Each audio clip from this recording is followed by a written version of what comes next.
गुजरांवाला की अदालत ने इंसानी स्मगलिंग में मुलव्विस 2 मुजरिमों को 33 साल कैद और 18 लाख रुपए जुर्माने की सजा सुना दी है।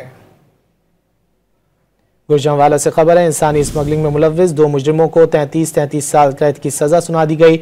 इंसानी स्मगलिंग के घिनौने जुर्म के मुर्तकिब अफराद को 18 लाख रुपए जुर्माना भी आयद किया गया। गुजरांवाला से खबर है, इंसानी स्मगलिंग में मुलव्विस 2 मुजरिमों को 33 साल कैद की सजा सुना दी गई। इंसानी स्मगलिंग के घिनौने जुर्म के मुर्तकिब अफराद को 18 लाख रुपए जुर्माना भी आयद किया गया। गुजरांवाला की अदालत ने इंसानी स्मगलिंग में मुलव्विस 2 मुजरिमों को 33 साल कैद और 18 लाख रुपए जुर्माने की सजा सुना दी है। गुजरांवाला से खबर है, इंसानी स्मगलिंग में मुलव्विस 2 मुजरिमों को 33 साल कैद की सजा सुना दी गई। इंसानी स्मगलिंग के घिनौने जुर्म के मुर्तकिब अफराद को 18 लाख रुपए जुर्माना भी आयद किया गया।